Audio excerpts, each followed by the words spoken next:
It started with a silence so sharp it seemed to slice straight through the Senate chamber. Not the routine silence of procedure, nor the respectful pause before a vote, but the kind that descends when something unexpected, something volatile, is about to erupt. Those in the room would later describe the moment as electric, the kind that makes you sit up a little straighter, sensing that history, or at least a viral headline, is seconds away from being written. Earlier that morning, the chamber felt like any other. Papers shuffled, aides hurried in and out, and senators prepared for yet another tense committee hearing on economic fairness, corporate accountability, and the looming concerns that had stirred tempers in recent weeks. But no one could have predicted how quickly tensions would flare when Senator John Kennedy and Representative Maxine found themselves face to face during a cross-branch hearing intended to foster cooperation. From the moment Waters took her seat, she radiated the unmistakable presence of someone who had been through more than one political battle and had no intention of backing down from this one. Kennedy, equally seasoned and famously sharp-tongued, leaned forward with the casual, almost folksy confidence he often wielded like a blade.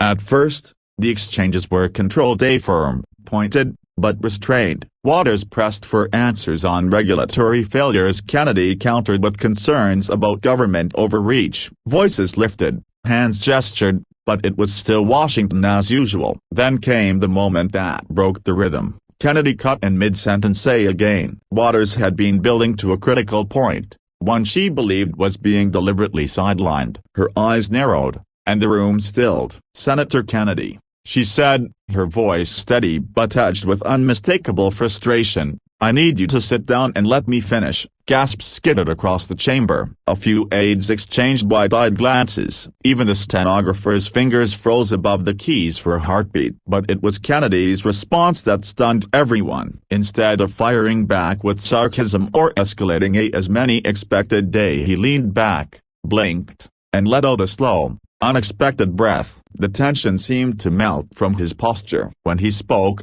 his tone had changed entirely. "Congresswoman Waters," he said quietly, "you're right. I haven't been listening the way I should, and a broken bar. Maybe it's time I did." The room couldn't believe it. This was a man known for his quick wit and fierce debate style. Conceding and doing so publicly was almost unheard of. Even Waters paused, momentarily taken aback by the shift. The silence returned, but this time it carried awe instead of dread. What unfolded next was something no viewer, no staffer, no journalist had anticipated. They talked, not past each other, not in rehearsed talking points. They actually talked. Kennedy asked Waters to continue, and this time he listened, truly listened, as she laid out her concerns about families suffocating under predatory financial practices, and the lack of oversight that had allowed corporations to skirt responsibility for years. He didn't interrupt, he didn't deflect, and when she finished, he nodded with the sincerity that few had ever seen from him on the Senate floor. Then he shared something of his own, the story of a small Louisiana parish he'd visited months prior, where shattered businesses and hungry children had reminded him that party lines meant nothing to people simply trying to survive. The struggles Waters described weren't abstract statistics to him, they were faces he remembered. Something in that shared vulnerability shifted the entire temperature of the room. This wasn't politics anymore, it was humanity. By the time the hearing wrapped, the two lawmakers had found unexpected common ground. They issued a joint pledge to form a bipartisan working group dedicated to consumer protection and economic fairness, a promise that would have sounded like fantasy just an hour earlier. But the true impact of the moment came afterward, when cameras caught a rare image, Waters and Kennedy walking out of the chamber side by side, talking quietly, neither looking like they'd won or lost anything, only that they'd understood each other just a little more than before.